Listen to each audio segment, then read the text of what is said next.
প্রিয় বন্ধুরা, আশা করি আপনারা সকলেই ভালো আছেন, সুস্থ আছেন।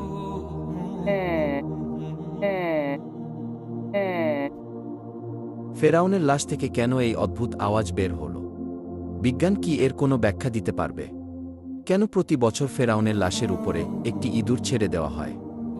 কেন ফেরাউনের হাতের নখ এবং চুল বাড়তে থাকে? জানতে হলে ভিডিওটি সম্পূর্ণ দেখতে থাকুন। ফেরাউন কোনো ব্যক্তি বিশেষ নাম নয়। ফেরাউন হল মিশরের তৎকালীন বাদশাদের উপাধি। পৃথিবীতে অত্যাচারী ও খোদাদ্রোহী শাসকদের মধ্যে ফেরাউন ছিল অন্যতম। ফেরাউন শুধু অত্যাচারী শাসকই ছিল না, সে নিজেকে খোদা দাবি করত। আল্লাহর পরিবর্তে মানুষকে তার এবাদত এবং পূজা করতে বাধ্য করেছিল। পবিত্র কুরআনের ২৭টি সূরায় সর্বমোট ৭৪ বার ফেরাউনের কথা উল্লেখ করা হয়েছে এবং খোদাদ্রোহী এই অত্যাচারী ফেরাউনের করুণ পরিণতির কথা তুলে ধরা হয়েছে। হজরত মুসা আলাইহিস সালামের কাছে ফেরাউন যখন যুক্তিতর্কে হেরে গেল, তখন সে ঘোষণা করল, আমি অবশ্যই তোমাদের হাত এবং পা অবশ্যই কর্তন করব এবং তোমাদের সবাইকে ফাঁসিতে চড়াব। যখন ফেরাউনের মন্ত্রিসভায় এই সিদ্ধান্ত পাশ হয়ে যায়, তখন মহান আল্লাহ রব্বুল আলামিন হজরত মুসা আলাইহিস সালামকে জানিয়ে দিলেন, হে মুসা, তুমি আমার বান্দাদেরকে নিয়ে রাত্রি যোগে বের হয়ে যাও, নিশ্চয়ই তোমাদেরকে পশ্চাদ্ধাবন করা হবে। অতঃপর মুসা আলাইহিস সালাম যখন তার কওম বনী ইসরাইলকে নিয়ে রাত্রিবেলায় চলতে শুরু করলেন, যেতে যেতে তিনি লোহিত সাগরের পাড়ে চলে গেলেন। অনেকেই এটাকে নীল নদ বলে থাকেন। জেনে অবাক হবেন, ফেরাউন যেখানে ডুবে মৃত্যুবরণ করেছে সেটি নীল নদ নয়, বরং সেটি হল সাগর। বাহারে আহমার, রেড সি বা লোহিত সাগরে ফেরাউনের মৃত্যু হয়েছে।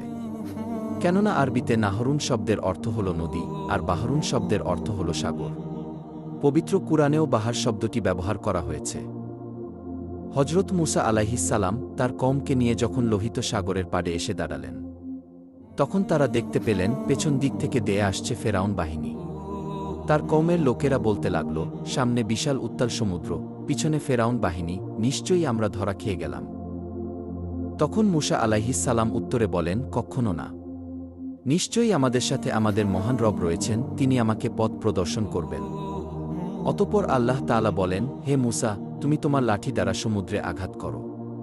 সমুদ্রে আঘাত করার সাথে সাথেই সমুদ্রের বুক চিরে একটি বিশাল প্রশস্ত রাস্তা তৈরি হয়ে গেল।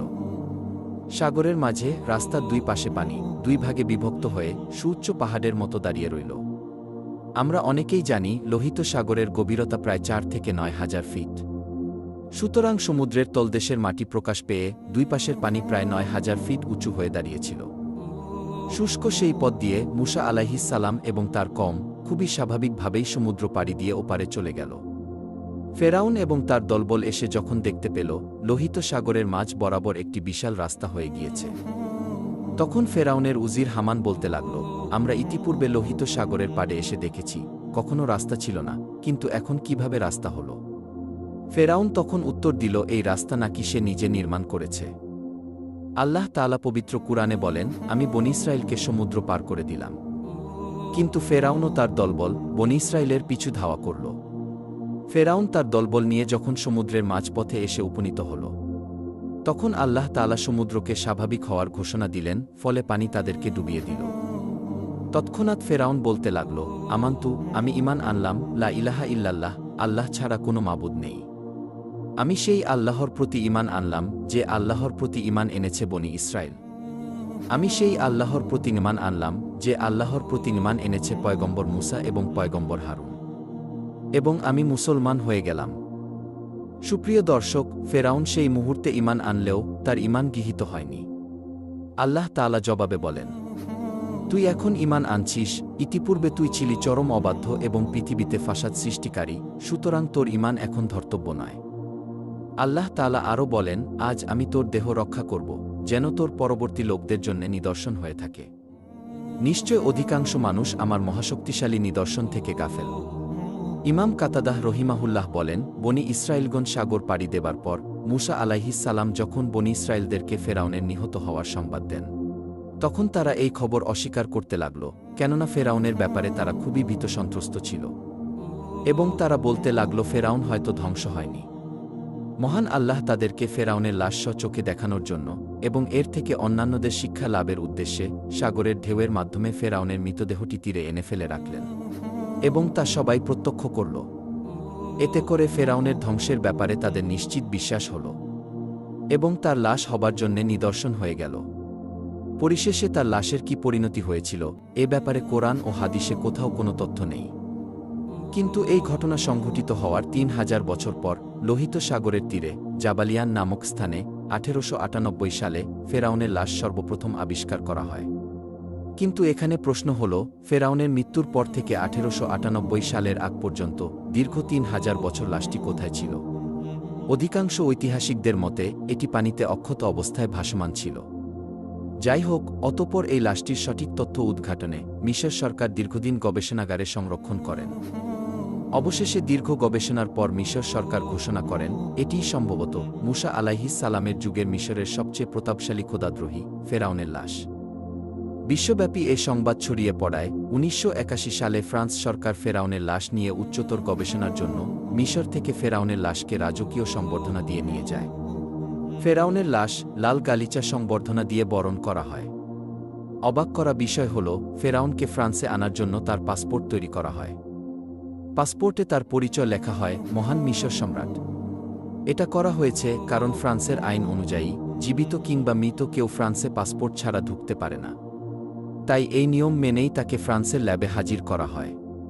সেখানে বিখ্যাত সকল সার্জন ও বিজ্ঞানীরা সারারাত গবেষণা করে আবিষ্কার করেন এই লাশটির মৃত্যু হয়েছে সাগরে।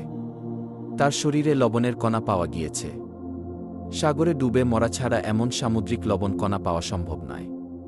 এছাড়া তার কয়েকটি হাড্ডিতে চোটের চিহ্ন প্রমাণ করে বড় বড় ঢেউ রুখতে গিয়ে তার এই অবস্থা হয়েছে। ডক্টর মরিস বুকাইলিকে কেউ একজন বলেছেন, মুসলমানদের কোরআনেও এমন তথ্য রয়েছে যা মিশরের মানুষ সবাই জানে। বুকাইলি অবাক হয়ে বলেন, অসম্ভব, ফেরাউনের মৃত্যুর তথ্য আমরা কেবলই আবিষ্কার করলাম। আজ থেকে ১৪০০ বছর আগে মোহাম্মদ কি করে এমন কথা বলতে পারে? পরবর্তীতে তিনি পবিত্র কোরআন খুলে নিজে যখন এসব আয়াত দেখলেন তখন তিনি খুবই হতবাক হয়ে গেলেন। সত্যিই তো হুবহু মিল রয়েছে। অতঃপর তিনি ইসলাম ধর্ম গ্রহণ করে নিজেকে ধন্য করেন। অবশেষে যখন বৈজ্ঞানিকভাবে প্রমাণিত হয়ে যায় এটি হল মুসা আলাইহিস সালামের যুগের পাপিষ্ঠ ফেরাউন, তখন মিশর সরকার লাশটিকে কায়রোর জাদুঘরে রাজকীয় মমি চেম্বারে একটি কাচের ফ্রেমে প্রদর্শনের জন্য সংরক্ষণ করেন। তবে দেহটি কোনো বিশেষ ব্যবস্থায় মমি করা ছাড়াই সংরক্ষিত আছে। বিজ্ঞান যার কোনো ব্যাখ্যা দিতে পারেনি। কিন্তু অবাক করা বিষয় হল, ফেরাউনের লাশের কিছু অংশে অলৌকিকভাবে গোস্ত বৃদ্ধি পায়। আর প্রতি বছর মার্চ মাসের ১৫ তারিখ লাশের উপরে একটি ইঁদুর ছেড়ে দেওয়া হয় এবং ছেড়ে দেওয়া ইঁদুর সেই স্ফীত গোস্ত খেয়ে সাবার করে। আরও অবাক করা বিষয় হল, অলৌকিকভাবে ফেরাউনের নখ এবং চুল বৃদ্ধি পায়, যা সত্যিই হতবাক ও অবাক করা বিষয়। সম্প্রতি ফেরাউনের লাশের একটি অদ্ভুত আওয়াজ বের হয় যা গোটা পৃথিবীকে হতবাক করেছে। কি সেই অদ্ভুত আওয়াজ, যার কোনো ব্যাখ্যা আদৌ সম্ভব নয়? সত্যিই আল্লাহ তাআলা ফেরাউনকে শুটকি বানিয়ে গোটা বিশ্বের স্বৈরশাসকদের একটি সতর্কবার্তা দিয়েছেন।